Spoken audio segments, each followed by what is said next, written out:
Alright, let's get rolling and talk about exponential functions.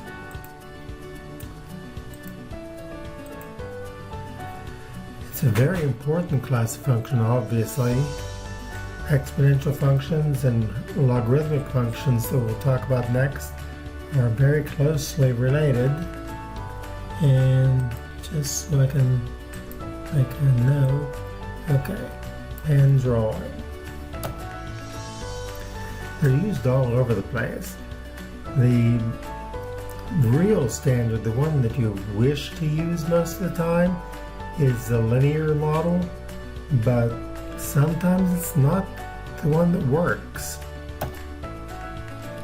You can use it with continuous compounded interest, population growth, radioactive decay, all other kinds of things. Here's a starter for you. Notice the difference between these two. See if I can, there we go. Notice the difference between these two. In this one, 2 is the base and x is the exponent. Over here, x is the base and 2 is the exponent. The roles are reversed. And not only that, but you don't get the same kind of relationship between the x and the y's as you'll see. So in this case, x is the variable, 2 is the exponent. In the case of f of x, it's reversed. Something to notice, the base, when we're using an exponential base, where's my pen? There it is. The b that we're using, two things. The b has to be positive. You cannot use 0 or a -1. In fact, if you use 1, then it's pretty silly because you'd have 1 to the x power and it would always be equal to 1, so that's worthless. So b is greater than 0, and b is, because it would be silly to use 1, it's not 1 either. The constant b is called the base, and we'll refer to that in exponents and logarithms. The domain, anything goes in the real numbers. So your exponent could be anything at all that you're familiar with on the number line. The range, because you've got a positive base, you're always going to be multiplying a positive times a positive times a positive. Not quite that simple, but that's the basic idea. So you always get a positive real number since you're multiplying positives. Here's an example. Here's our function over here. 2 is the base. Notice that it's greater than 0 and it's not a 1. So that's going to make sense for us. And we put various x's in. The first x you might try is -4, -3, and one at a time put those into x in your calculator. You might want to try just 2 or 3 of them anyway. Try a couple of these negative ones. Try 0 if you really need to, and then 2 or 3 positive ones, just to get the feel for how things work. So this is what we've got over here. Oops, there we go. These are matchings of x's with y's, and of course the y's are determined by the function that we're using. If we graph those, this is what we've got. See these dots on the right hand side? Let's see, where's my cursor again? I'm going to see if I can get a bigger cursor.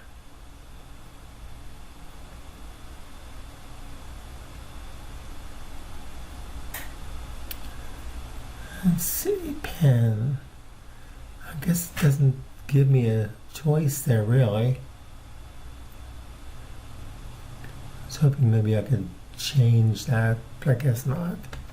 All right, we'll keep on going. Okay, there's the graph of 2 to the x. And I guess I messed things up.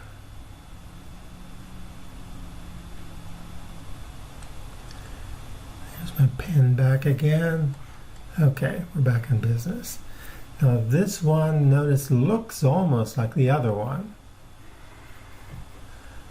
But this time we've got 2 to the minus x. Notice the minus here. A little bit different. Remember the one before, in case you've got a short memory, the one before looked like this. These will look a little bit different. Still use all the real numbers for x, but whatever x you have, you're going to take the opposite of it before you use it as the exponent.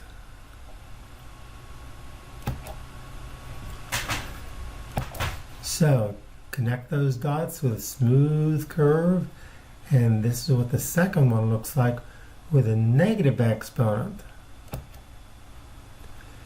Connect those with a smooth curve, and this is what 2 to the negative x looks like when you graph it. It goes in the opposite direction, approaching the x-axis.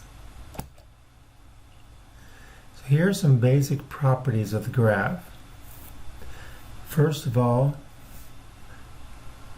you get a positive base, and the base is not 1 because that would be trivial. It always contains the point 0, 1, because if you put 0 in the exponent, anything, almost anything, to the 0 power is equal to 1. So it always goes through 0, 1. Good thing to remember. Regardless of whether you've got 2 to the x or 2 to the minus x, it still goes through 0, 1. There's smooth curves, no holes, no jumps, no fancy stuff. Next, the x-axis is the horizontal asymptote. On the 2 to the x, it was the horizontal asymptote to the left. On the 2 to the minus x, it was the horizontal asymptote to the right. If b is greater than 1, where's my pen here? If b is greater than 1, that's the base, then as you go from left to right, the value of y is going to get larger and larger and larger. This is what we mean by we say you're going from left to right for x values. If instead you have a base that's between 0 and 1, that means another word for it is it's a fraction of some kind, a fraction between 0 and 1. Then this value gets smaller as x goes from left to right. Now, some exponent laws that you should already know, but it doesn't hurt to remind you. If you're multiplying two numbers, notice they have the same base. That's important. If you're multiplying them, you add the exponents. If you're dividing them, you subtract the exponents. The top exponent minus the bottom exponent. Now, where some people get mixed up occasionally, especially at the beginning of taking algebra, is that if you have some number, there's our positive number, and we have it to the x power, and the whole answer is taken to the y power, we multiply the exponents. So if you're multiplying, you add the exponents. If you're taking a power to a power, you multiply the exponents. The last one, next to last one here, is almost like the distributive property. We've got a product inside parentheses, and it's all taken to the x power. And you can separate those with each factor getting a power of x. And of course, it's still multiplication. But instead of a times b, it's a to the x times b to the x. And this is very similar, except instead of multiplication, you got division, because that fraction bar means division. If you take it to an x power, you just put both the top and the bottom to that power, x in this case. Next, if you happen to have the same base, notice it's a in both cases, and a to some power x is equal to a to some power y. The only way that can happen is if the exponents themselves are equal, and that's what this means over here. So if you have 2 to the 7th and it's equal to 2 to some other power, then this number must be 7. That's what it means. Number 3, if you've got two positive numbers, here we go. If you've got two positive numbers and they're both taken to the same power and you get the same result, then the bases must have been the same. A equals B. So if I say a to the 6th equals b to the 6th, that means a and b are identical or equal. And one special note down here, because negative 2 squared equals 2 squared doesn't contradict the property, because the bases are all positive, so we don't actually do this. Never do that. Never use the negative number as your base. Next, E. Now, there is a small bit of history with this one. Leonard Euler. Now, I mispronounced his name for many, many years, but it's Euler, like someone that's drilling oil wells. As opposed to Euler, it's not Euler, it's Euler. That's how you pronounce it. E is named after Leonard Euler. Euler, number one, is probably the most proficient, no, not proficient, prolific mathematicians of all time, even once he became blind. He was a very humble person. He probably would be disappointed that someone actually named a number after him, but he deserves it. He's great. And if you look at most calculators, you'll usually find special keys for 10 to the x and e to the x, because 10 being the base we usually use, and e is something that works out so well and is used in so many applications. That's also important to have a special key just for that. Base 10 and e. Truly brothers. And one thing you've probably already seen this semester is E is very easy to use. It's very simple. So whenever possible, you would want to use E as your base. Things go much easier. So this is sometimes called the exponential function. I probably am not likely to call it that, but it certainly is important. Where is this? There we go. Next, a little bit about E, Euler's number. E is an irrational number. That means it doesn't repeat or terminate if you try to write out all the decimal places. Not only is it irrational, but numbers like the square root of 2 are irrational, but this is, if you might even say, more irrational.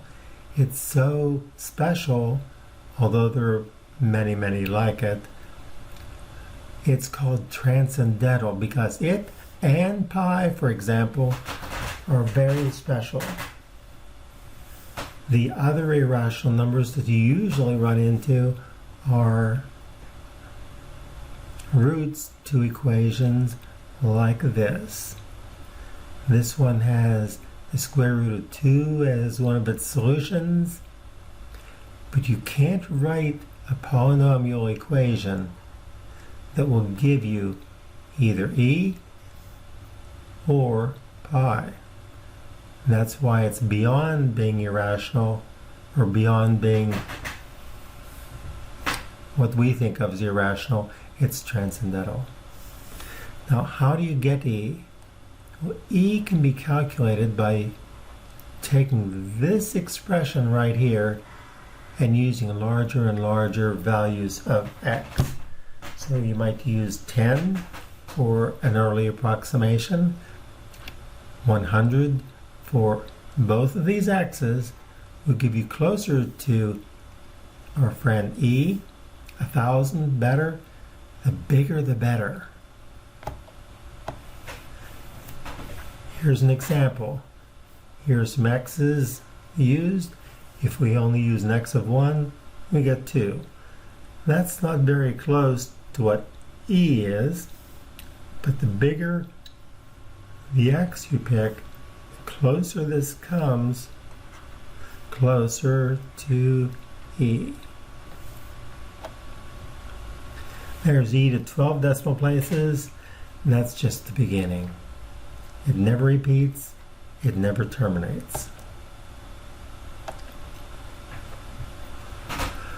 We could look at two exponential functions that are important. They look very similar to each other. E to the x and e to the minus x. We know what this one will look like. We know it's going to look something like that because we've just seen it a few minutes ago with 2 to the x. And this one we saw something similar with y equals 2 to the minus x. And it goes just the opposite direction. It goes like this and then approaches the x-axis. In both of them, the domain is all real numbers. The range is positive numbers, not 0, can't ever be 0. And there's a comparison of them in a picture. Up here, where's my mark? Up here is e to the x, and this is e to the minus x. E to the x keeps getting larger, e to the minus x keeps getting smaller. This is a very useful, where am I? This is a very useful formula. C is a constant in front of e to an exponent. This k is another constant, and t is the main variable. Now, I'll tell you right off the bat that if k is positive, then you're going to have y going like this. If k is a negative number, then you guessed it, it's going to go like this instead. It's the opposite one. C represents the initial population or initial of something, because if you let t be 0, then kt is 0, and you have e to the 0, that's 1, and you just have c times 1.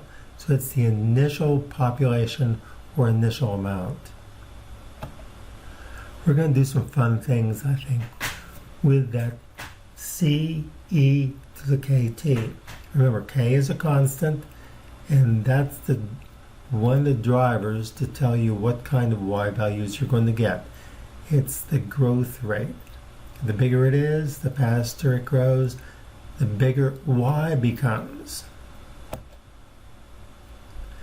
It's the percentage rate per unit of time and is written as a decimal. So if you see, where's my cursor? If you see a rate, where am I? Okay, if you see a percent for the rate, change that to its decimal value before you put it in the formula. Here's an example with cholera bacteria. Aren't you glad you have a mask? It's an intestinal disease, if you haven't heard of it before, and it multiplies exponentially, which means it goes fast, very fast. If necessary, sneak back and look at e to the x or 2 to the x and see how fast that thing goes. If y represents the population of the bacteria are going crazy. And that's after t hours or t days, t minutes, whatever time amount you're going with, the time unit you're using. So if there are 25 bacteria at the start, aha! So the first thing you ought to think is, all right, if it's 25 bacteria at the start, that means that constant out front of your function is a 25. Now it says how many bacteria will be present in 0.8 hours. How about 2.5 hours?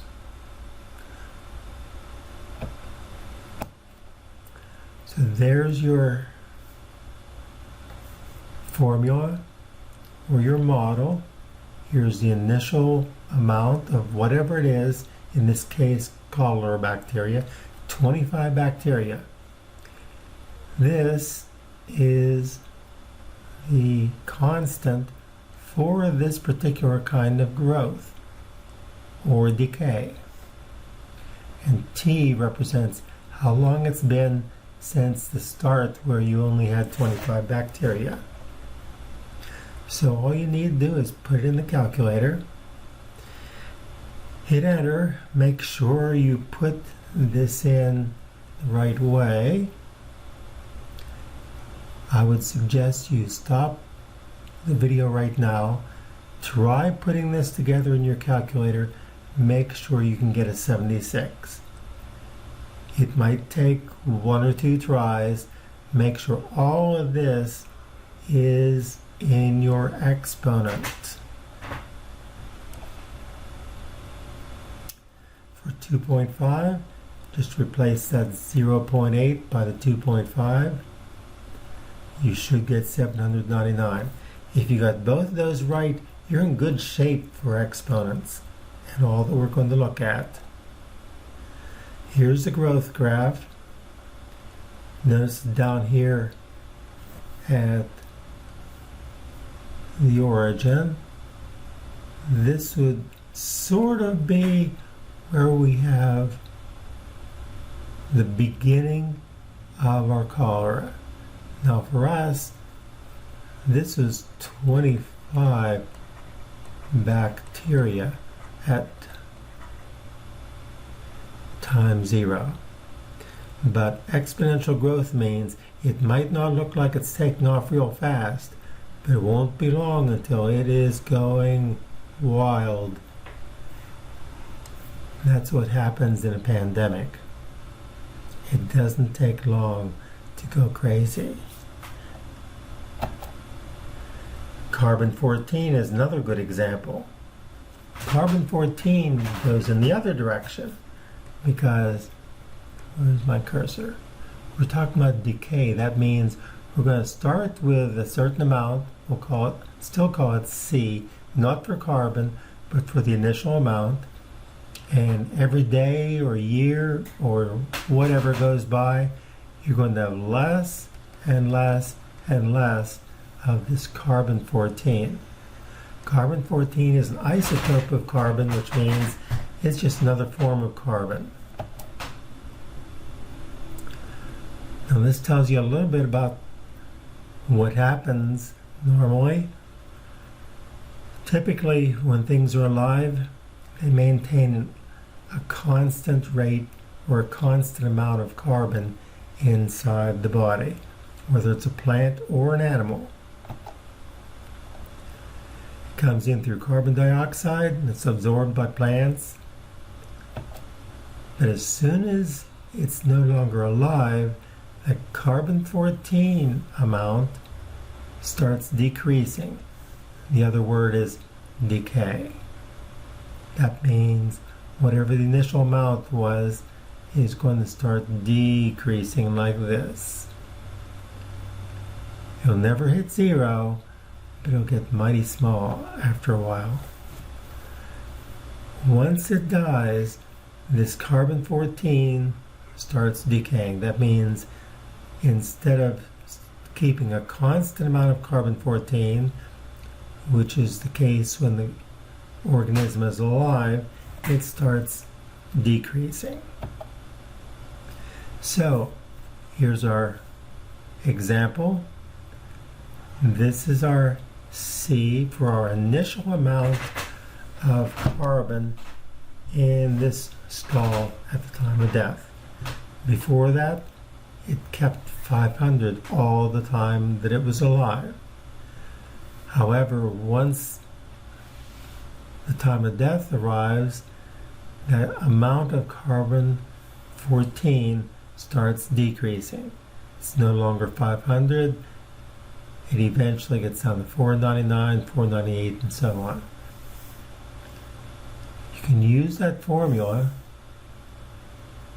and when you give this result, 2 decimal places should be good enough. So when we start, for example, this is 500.00.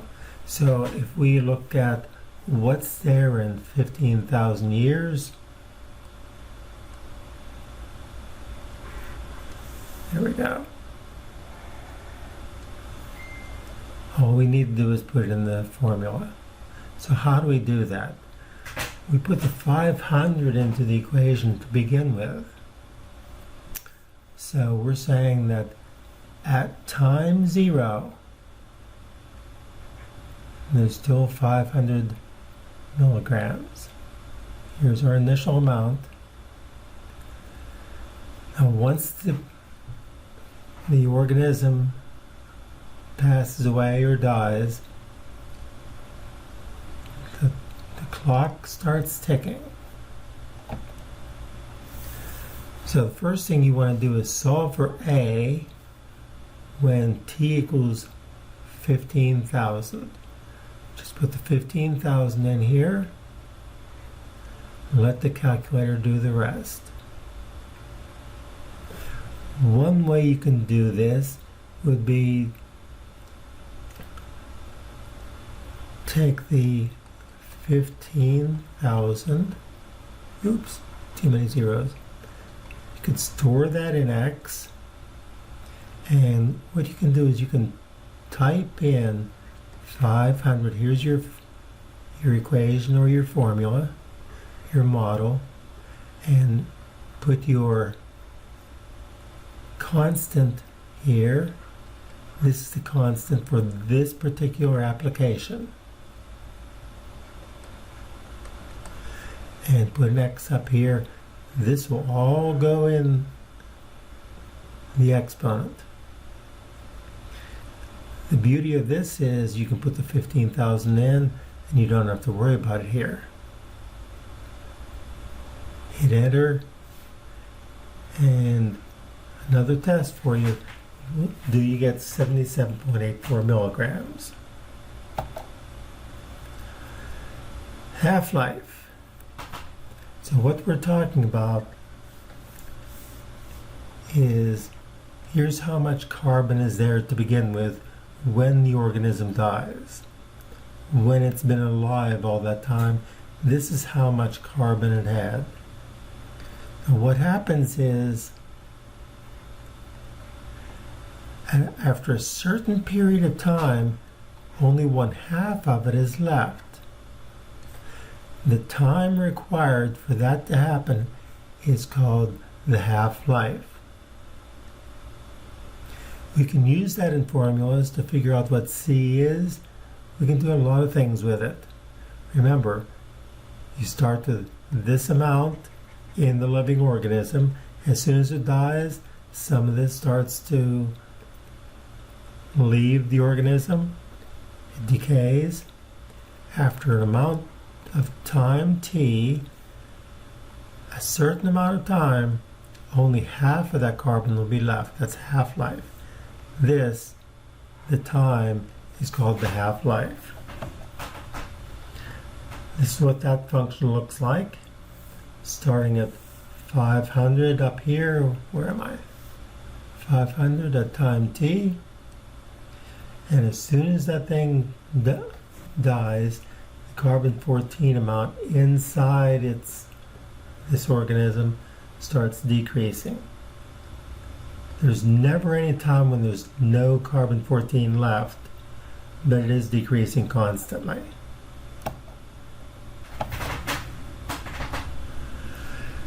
So here we can use a graph to estimate the half-life. How do we do that? Well, let's see. There's 500 grams to begin with. A half-life would be when it hits 250, because this is 1/2 of the 500. When does that happen? All we have to do is just go over here. There's where we have 250 milligrams of carbon-14. Just go straight down. Excuse me, I'm not good at straight lines. Go straight down, and this will tell us how many years constitute the half-life for this particular organism. And there's my horizontal line in the middle, and a vertical line down to the horizontal axis, and that'll give us our half-life. It's an estimate. If all we have is the graph, we won't be too precise, but we can get close. In this case, it's about 6,000 years. You can use a graphing calculator to get a better estimate. If you wanted to solve the equation, you could say, okay, where am I? There we go. Okay, this is how much carbon-14 we have to begin with. Half-life later, 250 would be left. This number right here is the constant for this particular application or this particular organism. Solve for t, and that's going to be the half-life.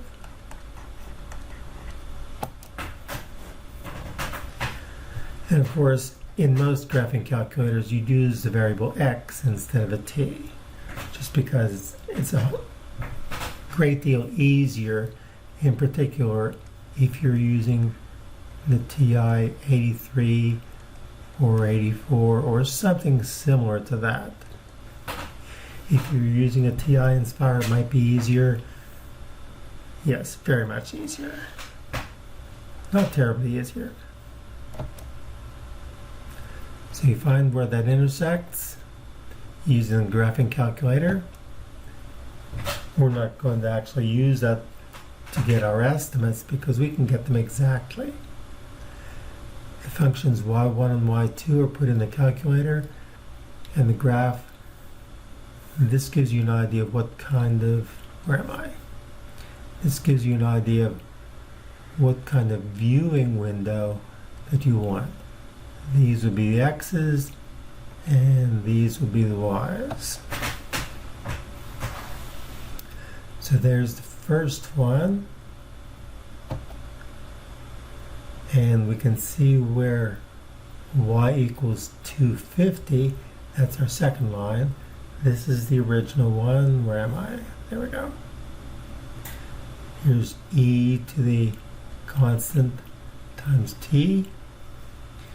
This one is y equals 250, and we can find out where those two intersect. This is y equals, by the way.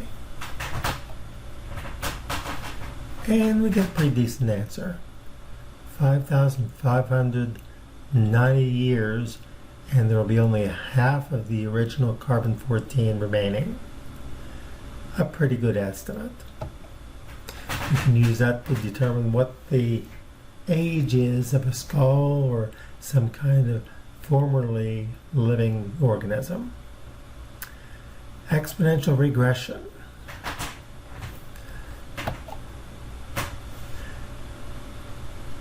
Now this involves getting that formula. We already talked about a formula that looks like this. How do we get that formula to begin with? How do we get K?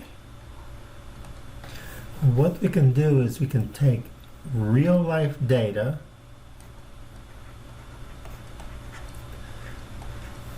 put it into our calculator or some type of device, and it can give us a model.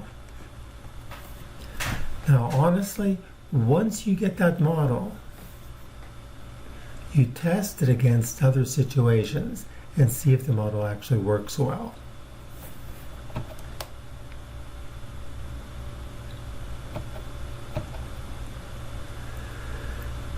So if you want to, you could play around with this in your TI-83 or 84, for example, and you with the TI Inspires can do something similar. If you stop by the office and show me what you've got, if you don't get a model from that, stop in the office. Basically what you'll do is you'll put these numbers in list number 1, these numbers in list number 2, and you're going to tell the calculator to run a regression on that. Now there are a number of regressions.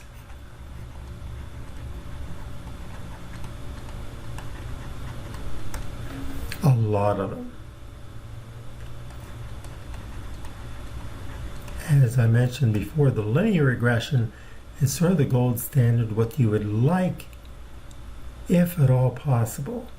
However, the one we were just talking about is an exponential one.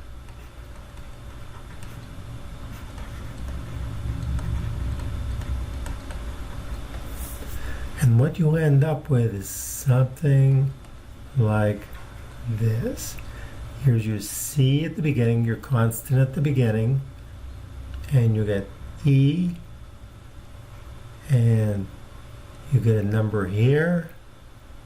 And in fact, well, it depends on the particular calculator, but it's going to tell you enough to create a model.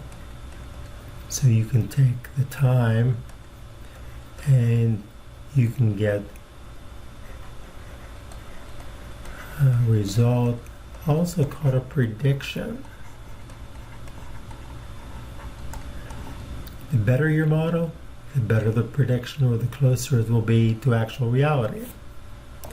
Well, practice would help. We could try some of those in class. So X represents the number of years after 2000. So on this example, if you put in 2000, 2004, 2008, and so on, those are pretty big numbers. What you might want to do is instead of, there we go. Instead of putting these numbers in, you can put a 0 for this one, for 0 years after 2000. 4, 8, 12, 16.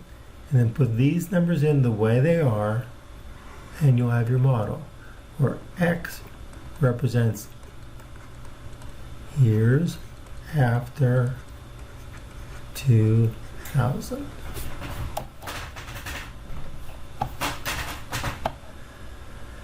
So this is how it would look in your calculator with L1 and L2. And you can perform a scatter plot. I dare you to try that yourself. What basically you're going to do is, if you look at the upper left of your calculator, I'm going to let you experiment and try this yourself, because that can be quite interesting to be able to do it yourself. Look for how to create a scatter plot. Look for stat plot.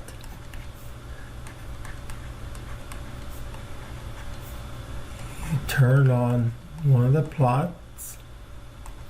There's a plot 1, plot 2, plot 3 at least. And then tell it where those numbers are. Tell it, I've got those numbers in L1, L2. When you've got all that set up, you can just hit that graph key on the upper right of your TI-84, and you might see something like this. Now, if you don't see them, or only some of them appear, what you can do is this. You can hit the middle key at the top. I forget the name of it. You can see what it is. And hit the one that says excuse me. Okay, hopefully we're back. Yeah. All right. So what you want to look at is the zoom. Oops. Sorry. The zoom key at the top. And if you hit that zoom and then hit 9 for zoom, oops, two M's, zoom stat. Usually what that will do is it'll look for the dots that you're trying to graph, and you'll put them all into one picture, and you'll be in business. There's your scatter plot. To find the regression equation, there's the one you're going to get. Notice that you've got an R squared value and an R value. We can talk about that separately. Those are important. Those tell you how good a model you've got. Notice that both those values are close to +1. Because of that, it means it's a good model. You're in luck. And the A and B tell you the numbers that put together your model. And if you hit graph again, it'll actually show the graph of the model along with all your dots. So for that one you got the year 2024. It's 24 years past the initial year. Now if you want to find out something about 2024, how much you're going to expect, take the 24, put that into the X in your model, and you can get a prediction. That's what models are for. They give you predictions. And see if that works for you. I've also got a tip too that we can use. If you tell it to store that equation,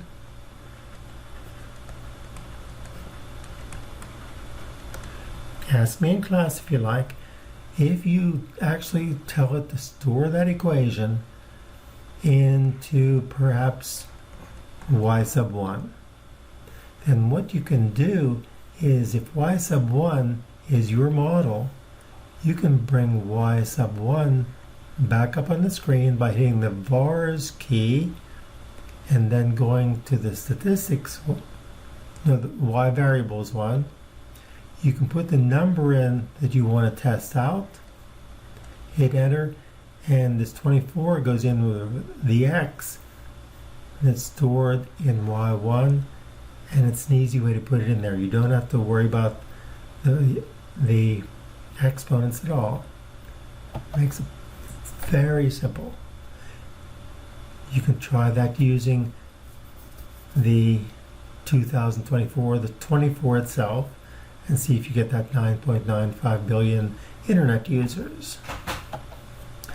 The last application we want is compound interest, and we have one for compound interest in general.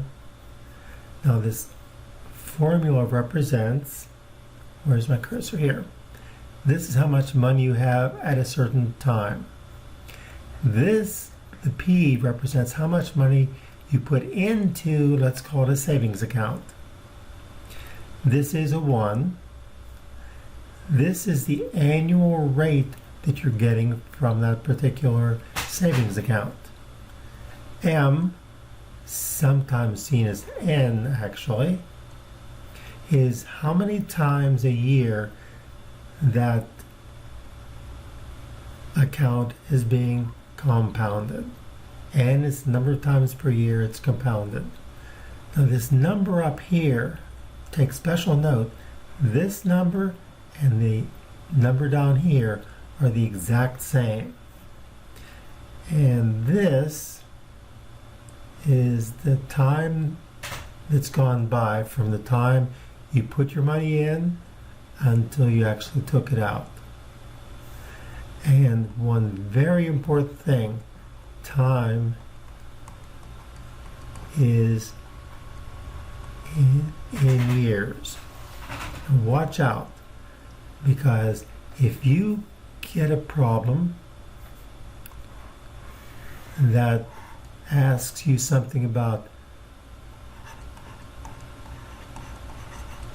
maybe a yield in 3 months, what you're going to have to do is put the 3 months or 15 months, whatever it is, convert it to years, divide by 12, and that'll be your t. So make sure you don't put the 3 in for t, because the t must be in years. Also, 2 other things that you may have noticed on the slide. The P, where am I? This P is also called the present value. That's what you put in today. In other words, present.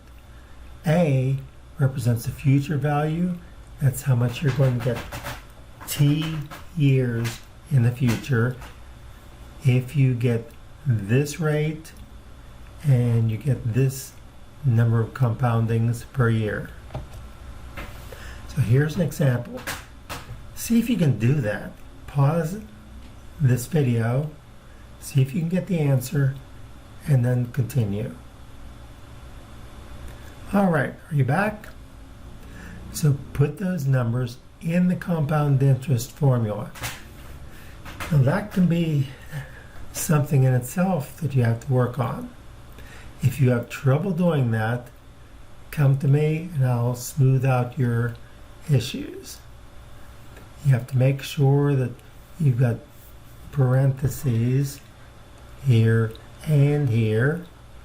You've got to make sure this number is in the denominator and that it shows up there, and that this is definitely in years. This is the amount of money you put in to begin with, and this is how much money you get at the end of t years. Put those in, see if you can get it. The only thing missing here is, because we're talking about money in this country, this would be $44,608.17. You might also note, and a lot of people make this mistake, the word "and" is used at the decimal point. Don't say $44,608. No, the "and" goes right here. and 17 cents. Now, suppose this compounded very often during the year, maybe every single day, or every single minute, or every single second. The limit of this is continuous. It never stops compounding. We've got a slightly different formula for this. This looks like the other one, but now it changes. This is still the initial amount. This is still the final amount. This is our old friend E that we love so much. This is the annual rate.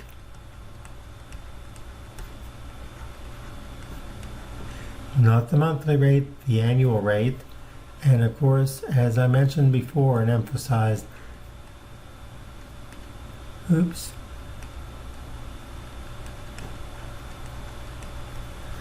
T is in years.